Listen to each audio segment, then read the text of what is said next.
Es chiquito el... Buenos días a todos. Para comenzar, quiero saludar a todos los empresarios aquí presentes en su día y agradecerles por haber apostado y seguir apostando por el país. Producir en un país con tantos problemas crónicos como el nuestro es sin duda una tarea digna de reconocimiento. También agradecerle al presidente de la Unión Industrial Argentina, doctor Daniel Funes de Rioja, por invitarme a disertar ante todos ustedes en esta jornada tan importante. Quiero aprovechar esta oportunidad para desmentir dos grandes mitos que durante décadas fueron utilizados por la política para meter la mano hasta el codo en el sector industrial y enriquecerse a costa de todos los que producen. Mitos que para perjuicio de todos los argentinos fueron tan exitosos que se convirtieron en dogmas en el debate público. El primero es el que tacha de incompatible el desarrollo industrial en simultáneo con el de los sectores primarios de la economía. Tal como ya he dicho en otra oportunidad, durante 100 años la política nos vendió el cuento de que para tener una economía pujante el desarrollo industrial debía darse pisoteando los sectores dinámicos y exportadores, en especial al campo. Pero esto no siempre fue así, y a las pruebas me remito, porque el periodo de mayor expansión industrial de la historia argentina fue precisamente durante el modelo agroexportador, y no, como dicen algunos, con el modelo fracasado de sustitución de importaciones con patrocinio estatal. Fue el desarrollo económico generado por el sector privado el origen de nuestra primera industrialización. Lo mismo ocurrió en la década del 30, cuando el mercado argentino naturalmente desarrolló para abastecer la demanda que no podía abastecer Europa, destrozada y descapitalizada tras el crash del 29. Pero en algún momento, promediando la mitad del siglo pasado, la política decidió que para que el país se desarrollara se tenía que producir todo acá y empezó a arbitrar con mano férrea la relación entre los distintos sectores de la economía, robándole a uno para darles a otros. La justicia social. La industria quedó subordinada a la sobreprotección del Estado en formas de créditos, subsidios, exenciones tributarias, barreras aduaneras y aranceles de todos los colores para competir en el mercado local. Dijeron que era para industrializar el país, que había que ayudar a los sectores industriales a competir con las manufacturas importadas.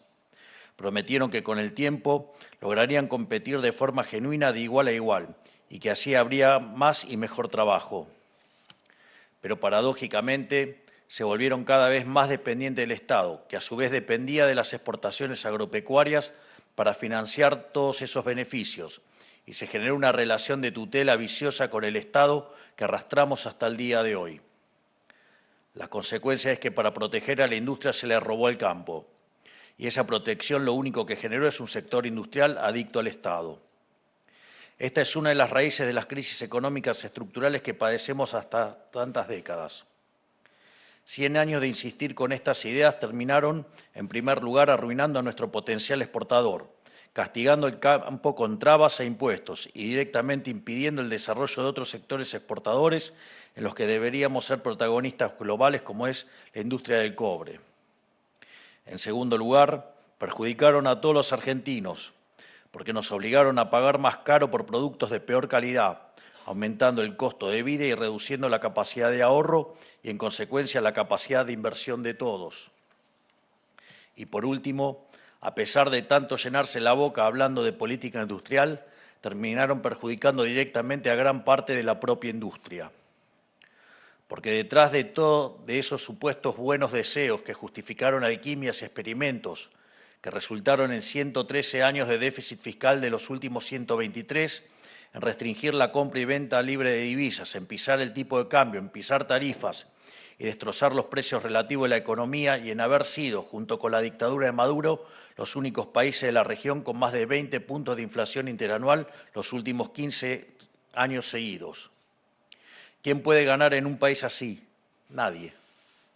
Y los resultados están a la vista. La Argentina tiene prácticamente la misma cantidad de empleo formal privado que hace 15 años. En definitiva, a ningún sector le puede ir bien si al conjunto de la sociedad le va mal. Bueno, salvo quizás a la casta política, ¿no? Lo que es peor, tanta miseria le terminó imponiendo un modelo de negocio distinto a muchos sectores. Ya no se trataba de pensar cómo producir más, mejor y más barato, sino de ver cómo acceder a la mayor cantidad de ventajas y prebendas posibles de parte del Estado para poder sobrevivir. Lo que estoy tratando de decir con todo esto es que las supuestas políticas de desarrollo sectoriales a costa de una macro destrozadas están condenadas a fracasar. Y peor aún, están condenadas a producir aún más el problema de fondo.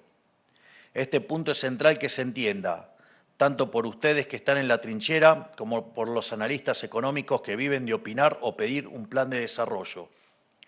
Todo lo que los argentinos estamos acostumbrados a escuchar en materia económica es lisa y llanamente una estafa que solo sirve para beneficiar a algunos en detrimento de todos. Recomiendo enfáticamente un comentario que anda dando vuelta de el brillante Claudio Suchovicki sobre el hombre que calculaba. No se lo pierdan, porque les va a aclarar mucho sobre la estafa que han vendido los políticos. Quitarles a unos para darles a otros no es una política económica. Es un robo que encima destruye la economía en el largo plazo. Así que sepan que cuando alguien les habla de potenciar la industria, mientras emite dinero por 13 puntos del PBI en un año, mientras pisa el tipo de cambio hasta 1/3 de su valor de mercado, mientras autoriza importaciones a pesar de que no están los dólares, esa persona no es proindustria, esa persona es un estafador y punto. Yo se los digo, ¿saben cuál es la mejor política industrial? Tener una buena política fiscal y monetaria, honrar las deudas y recuperar la credibilidad del país para que desde afuera confíen en que si nos venden les vamos a pagar. ¿Saben cuál es la mejor política industrial?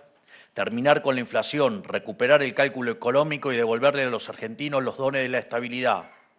Devolverle el futuro a los argentinos de a pie, la posibilidad de mirar hacia adelante y de planificar, de ahorrar y ser dueños de sus propias decisiones económicas. Esa es la mejor política industrial. Piensen, ¿cómo prefieren que sean sus compradores? ¿Familias con capacidad de ahorro que progresan y que cada vez pueden comprar más y mejor? ¿O familias empobrecidas que tienen que adelantar consumo comprando lo primero que encuentren en 24 cuotas porque estoquearse en bienes es más rendidor que ahorrar en moneda?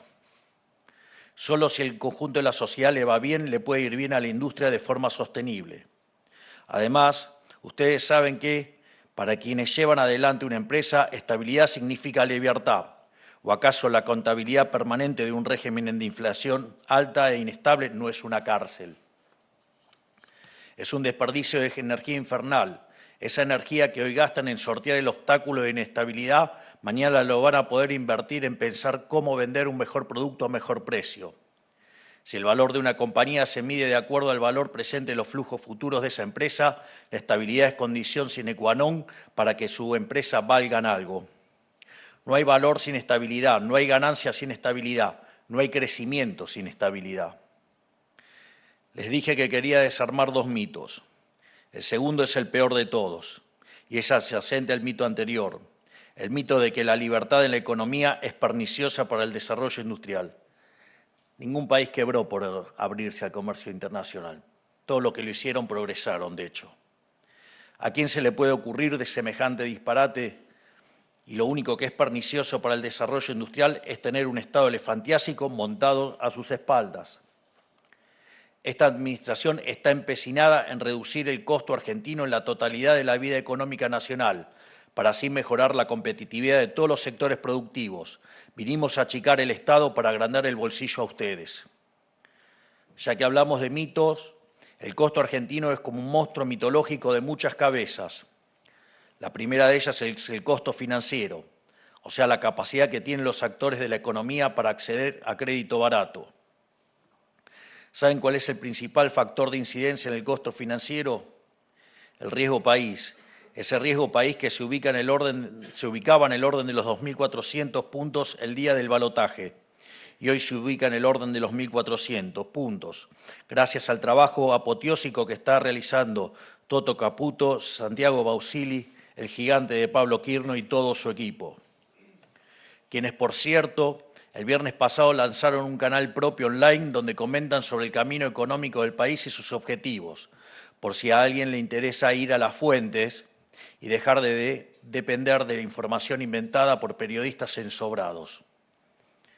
en ese mismo riesgo país que sube cada vez que los degenerados fiscales del Congreso pasan leyes impagables sin decir de dónde quieren sacar la plata.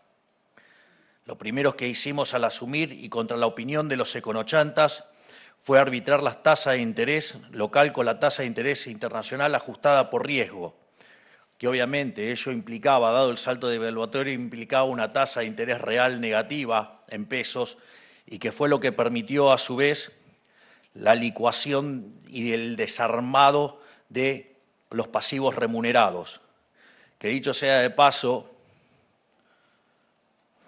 respecto a la hazaña fiscal que hemos hecho, ¿no? Porque nosotros heredamos 15 puntos de déficit fiscal consolidado entre Tesoro y Banco Central. Nos decían que hacer un ajuste de un punto del PBI en el Tesoro era imposible. Cuando dijimos que íbamos a alcanzar el déficit cero en el primer año, nos dijeron que era imposible. Y ese conjunto de gigantes que están en el Ministerio de Economía lo lograron en un mes.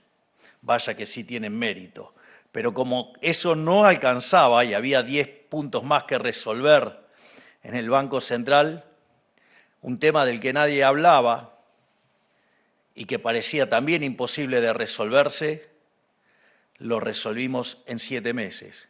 Es decir, en 113 años de los últimos 123 siempre tuvimos déficit. Los 10 que tuvimos superávit fue porque estábamos en default. Eso que nadie logró entonces en 123 años, que es un superávit fiscal robusto y de verdad, nosotros lo alcanzamos en el primer mes. Y algo que no tenía ningún tipo de viso de solución, que era el problema de los pasivos remunerados y que todos creían que iba a terminar en una expropiación o en una hiperinflación, lo resolvimos a mercado en 7 meses. Vaya que eso sí es tener gestión.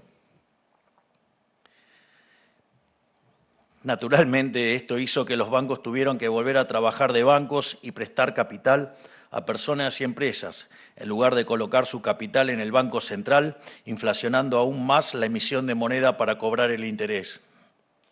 Así volvieron los créditos de todo tipo, incluyendo los hipotecarios, generando un boom en el sector inmobiliario sin precedentes. Hace un año pensar pedir capital prestado a 30 años parecía una locura. Y hoy, en la nueva Argentina, es una realidad. Es decir, cuando arrancamos el gobierno, hablábamos de la hiperinflación. Hoy hablamos de créditos hipotecarios a 30 años y sobre el retorno del crédito. Parece mentira todo lo que hicimos en tan poco tiempo. La segunda cabeza de este monstruo, que es el costo argentino, es el costo laboral. No hay empresa que pueda competir en el mundo con estos costos laborales que se desprenden de regulaciones vetustas que supuestamente pretenden proteger a los trabajadores, pero lo único que hacen es destruir el trabajo. A ver si se entiende de una vez, hay una sola forma sostenible de que los trabajadores estén cada día mejor. Un Estado que proteja el valor de su dinero y un sector pujante que demande trabajo. No importa cuántas regulaciones quieran inventarse para proteger a los trabajadores. Cualquier regulación que atente contra el valor de la moneda y contra la capacidad del sector privado de generar riqueza, lo único que genera es más pobreza. Hay que entenderlo de una vez. Las leyes laborales en Argentina son al trabajador lo mismo que la fracasada ley de alquileres a los inquilinos. Todavía recuerdo todas las críticas que nos hicieron cuando desregulamos el mercado de alquileres. Pero nadie dice de todos esos econochantas de cómo explotó la oferta de propiedades ofrecidas y cómo, en términos relativos, el precio de los alquileres se terminó cayendo estrepitosamente. ¿Será que les cuesta asimilar o entender o aceptar lo poderoso que es el mercado? La tercera cabeza del monstruo es medio engañosa, ya que es difícil de cuantificar, porque es el costo invisible del Estado, la burocracia. O dicho de otra manera, el costo de la máquina de impedir, el costo de oportunidad que representa el dejar de trabajar para ir a perder tiempo a una oficina y pagar un sinsentido de aranceles. Tener que pasear por los pasillos de la administración pública pidiendo sello sobre sello para poder producir. Los impuestos son una clara demostración de este fenómeno. En Argentina tenemos cerca de 190 impuestos, de los cuales 10 recaudan más del 90% del total de la recaudación. O sea que hay cerca de 180 impuestos que no llegan a recaudar ni el 10% de la recaudación. Estos impuestos nos generan un daño económico directo. Su efecto es casi marginal. Sin embargo, generan trabas, demoras, trámites y un sinfín de procedimientos que entorpecen la actividad económica en un país donde ganar dinero ya es una tarea imposible. Ni que hablar de los kioscos que esto implica, ¿no? Por eso es tan importante la tarea que está llevando adelante el coloso Federico Sturzenegger, desmantelando todo tipo de regulaciones. Desde el minuto cero estamos desregulando lo que podemos, sabiendo que el camino está lleno de pozos y piedras. Sin ir más lejos, la semana pasada anunciamos la eliminación de trabas burocráticas para la importación de acero, aluminio y materiales de construcción. Y venimos de eliminar burocracia relacionada a la industria del plástico y de los hilados sintéticos. Estamos simplificando los trámites de exportación como el régimen de admisión temporaria y el repostock. Eliminamos todos los controles discrecionales para importar, entre los que se encontraba el sistema CIRA, que era un mecanismo explotado por la gestión anterior para cobrar coimas a importadores. En la nueva Argentina ya nadie tiene que rendirle pleitesía a ningún burócrata para importar algo. Y todo esto lo hacemos en pos de seguir mejorando la competitividad de nuestra economía, porque el que produce debe enfocarse en producir y así capitalizar al máximo su tiempo para luego poder disponer del fruto de su trabajo como se le antoje. La cuarta cabeza es la más grotesca de todas, porque representa el costo directo, los impuestos, o sea, la incidencia del Estado en el precio de los bienes y servicios. Esta mañana bajamos 10 puntos del nefasto impuesto país, un impuesto que fue creado por el kirchnerismo bajo la excusa de que sería temporal, y sin embargo se cansaron de prorrogarlo sistemáticamente. Es interesante porque muchas veces en la Argentina se han creado impuestos, se ha dicho que eran transitorios y después nunca se bajaron. Bienvenidos al momento histórico de que una administración dijo que lo creaba de manera transitoria y hoy se está poniendo en la realidad que se hizo esa baja. Es la primera vez en la historia. Y no solo eso, sino que en el mes de diciembre se termina con el nefasto impuesto país.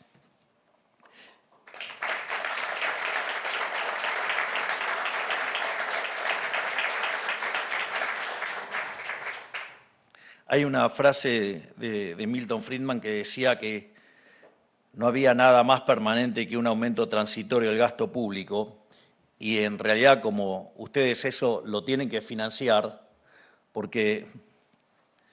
esta es interesante. Ahí voy a citar a un economista que no me resulta simpático, pero no, o sea, que no suscribo a todas las cosas que dice, pero esta frase es interesante. Lo que decía Keynes es que todo gasto público siempre se paga. Es decir, o lo van a pagar con emisión monetaria, generando inflación, generando impuesto inflacionario, o lo van a pagar con deuda, que son impuestos futuros, es decir, estafando a las generaciones venideras, a nuestros hijos, a nuestros nietos y demás, o lo pagan con impuestos explícitos, pero siempre se paga. Por lo tanto, dada la frase de Friedman, digamos, no hay nada más permanente que un impuesto transitorio, salvo que se trate de un gobierno liberal que dice que va a bajar los impuestos y efectivamente lo baja. Es decir, con nosotros eso se acabó, así como esta mañana lo bajamos un 10%, en diciembre lo vamos a eliminar por completo, impulsando así una baja en los precios de los productos importados. Cabe destacar que entre los productos importados se encuentra un sinfín de insumos productivos, o sea que esta medida ayuda a bajar costos operativos, mejorando la competitividad de nuestra industria. Los genios de la sustitución de importaciones nunca se dieron cuenta de que el 80% de las importaciones son insumos productivos y que encarecerlos a dedo solo es perjudicial para la población argentina. Hay que terminar con la creatividad de los burócratas. Lo único que logran es convertir a Argentina en un infierno tributario y en una multiplicación de kioscos, ¿no? Así como bajamos el impuesto país, ya eliminamos las retenciones de más de 5 categorías de carne. También eliminamos derecho de exportación para la industria automotriz y bajamos el impuesto a las transferencias de automóviles. Redujimos aranceles de importación en productos de primera necesidad para distintos sectores productivos. Y estamos recién empezando. Imaginen de lo que somos capaces si mejoramos nuestra competitividad. La lista de curros, kioscos y burocracias que le complicaban y le siguen complicando la vida a la gente de los argentinos es infinita. Entre ellos se encuentra la quinta cabeza del monstruo que vinimos a combatir, el costo asumido por todos los argentinos para cuidar los negocios de los amigos del poder. Un ejemplo claro es el caso de Starlink, cuya entrada permitimos ni bien asumimos, mejorando la conectividad en toda la patria rural a costo cero. O el caso de la vacuna contra la fiebre aftosa, cuya importación habilitamos hace unas semanas, garantizando una mejor competitividad y reducción de costos en la producción de carne. Pero al igual que la hidra de la mitología griega, cuando cortás una cabeza de este monstruo, aparece otra. La sexta cabeza del monstruo vendría a ser lo que nosotros llamamos el costo de la representación forzada. Es decir, que el Estado te imponga una representación a la cual debes rendirle tributo, como por ejemplo el SADAIC, a quien le cortamos el curro la semana pasada, o a los sindicatos que se mueven en autos de lujo con chofer a costa de que sus representantes no puedan ni pagar el colectivo. A los gerentes de la pobreza, quienes administraban asignaciones sociales de las más vulnerables y los obligaban a marchar por sus propios intereses bajo la amenaza de cortarles el plan. Podría pasar todo el resto de la semana enumerando cosas que quedan por corregir, pero quiero detenerme en el costo más importante de todos. La cabeza principal de este monstruo mitológico que venimos a destruir, el déficit fiscal, o sea, el gran impuesto encubierto. ¿Por qué un impuesto encubierto? Porque si el déficit se paga con emisión monetaria, se termina pagando con impuesto inflacionario, mientras que si el déficit se financia con deuda, se termina pagando con impuestos futuros, es decir, una carga para las generaciones futuras. Si hay algo que dejamos claro y nunca nos vamos a cansar de repetir, es que nosotros vinimos a bajar impuestos, no a subirlos, y que el superávit fiscal para esta gestión es innegociable. Ese es el pacto que hice con el pueblo argentino y entre nosotros cuando nos eligió en las últimas elecciones, y eso es lo que vinimos a cumplir. Es decir, vamos a bajar impuestos, no vamos a negociar el resultado fiscal. El subtítulo es: vamos a seguir bajando el gasto público. Y eso que parecía imposible, el gasto público en el Tesoro Nacional, en términos reales, en lo que va del año, cayó 30%. Es decir, para encontrar recortes y ajustes como lo que ha hecho Argentina, solamente pueden ser observados después de la Segunda Guerra Mundial.